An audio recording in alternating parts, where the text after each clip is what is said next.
I just wanted to talk a little bit about our cancer journey with Alex. It's easier to talk about when I'm working on something. So, the one thing I'm going to say to you is this: don't beat yourself up when you find out your child is sick and you didn't know. Uh, there could be a lot of things going on in their life, and we were having our son screened for autism at 22, which sounds ridiculous now, but Alex has a condition where he's visually impaired. He was born that way, and he went to a program out in Maine. It's a wonderful program. It's called the Iris Center, and it's to help you figure out what you're going to do with your life when your eyes are really, really getting bad. So, long story short, he ended up really having a hard time and struggling. He was falling asleep in class. He couldn't focus. He got really depressed.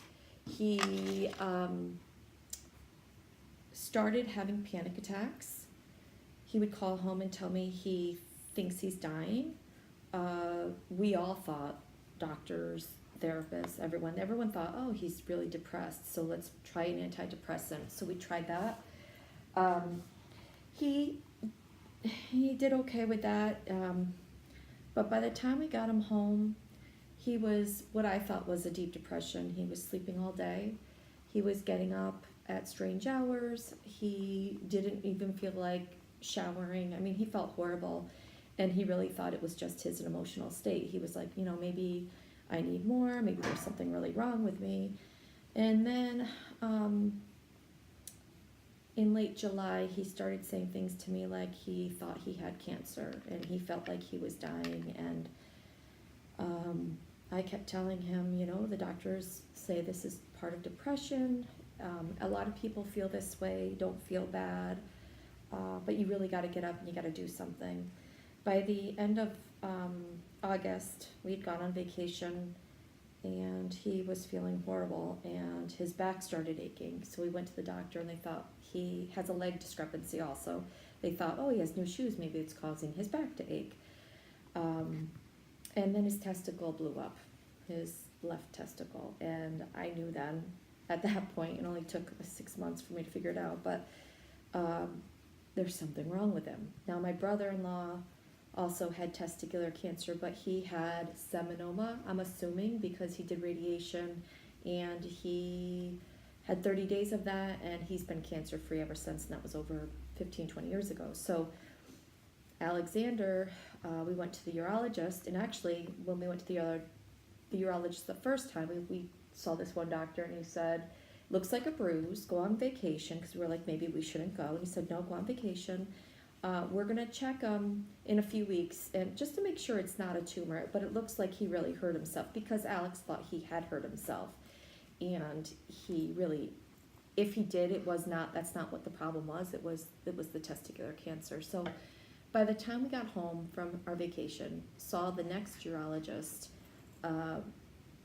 after talking to him for a few minutes, he said, well, I'll see him back in 3 weeks. And I said, I'm fine with that, as long as you're fine with the fact that he's lost 8 pounds in 2 weeks, and he can't go more than 4 hours without me giving him Tylenol, and that's with him using heating pad. And he said, let's go right now to scan. And that's where everything changed. We realized very quickly that Alexander was stage 3, non-seminoma, aggressive. It's a groinal tumor.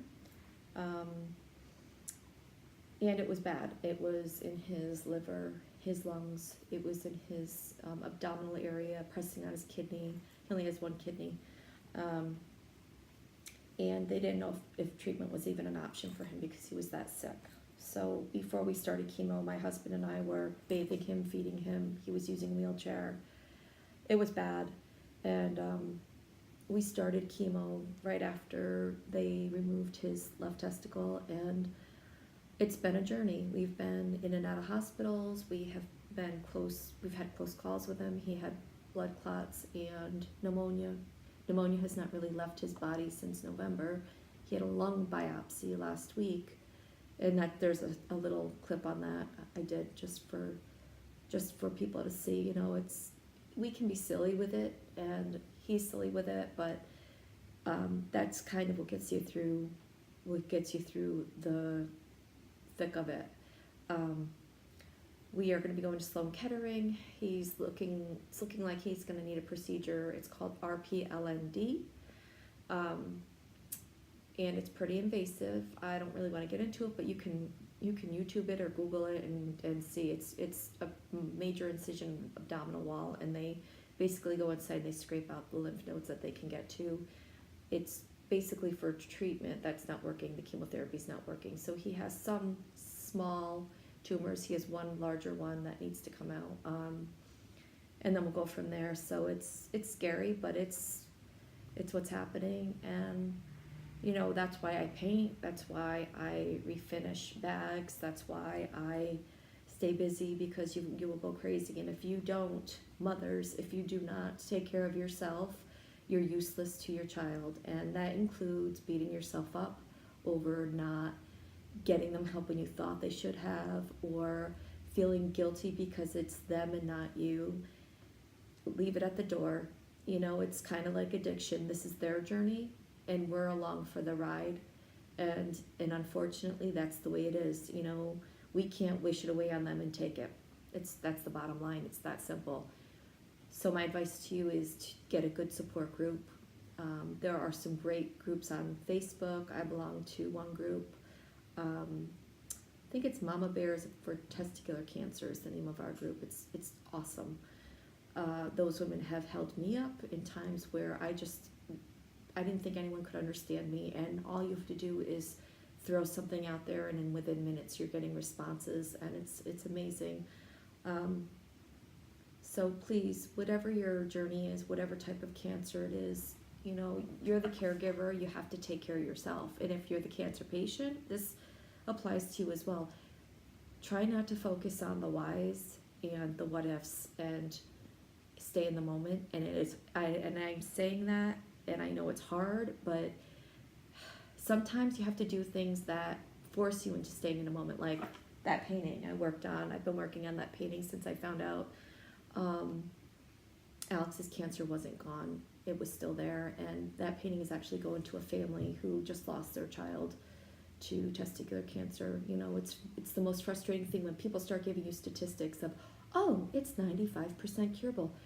Yeah, if you catch anything early enough, it's like a plant. If the plant is dying and you water it, it may not come back. Things happen. So think about what you're saying to people, you know, when you're trying to console them. Statistics aren't necessarily the best way to go about it. Lance Armstrong is amazing. He battled this and he did well, but let's face it, he started the battle as an Olympic athlete. My son had other issues, and a lot of other young men have a lot of issues, and it is what it is. So, you know, just be there for these people, or if you're hearing these things, you can inform people. You know, it's not always what you think. And anytime you go through chemotherapy, no matter what type of cancer it is, chemo's nasty. Just take care of yourselves. You know, try and not focus on the disease, the monster. I keep telling people, and I tell myself every day, that yes, cancer changed my life forever. I'll never be the same, but it will never define me. It will not define my family. We are not going down as this was a tragedy. It's a part of what's happened in our life, and we're going to conquer it and deal with it in whatever nature it is and however that looks. And if making videos helps someone, you know, I'm happy to do that. I mean, there are no words for gratitude with the people that have come out to help us. My brother and his wife hosted a benefit for Alex this weekend, and I'll put some clips in that as well. But it is hard, you know, it is just hard. Just breathe and take it one moment at a time, not day by day, just one step at a time. If you have any questions, if you want to reach out, if you want to tell me about your cancer journey, please leave a comment. I would love to hear. I love to communicate with people, and just, you know, try and stay in the moment and take care of you. Thanks.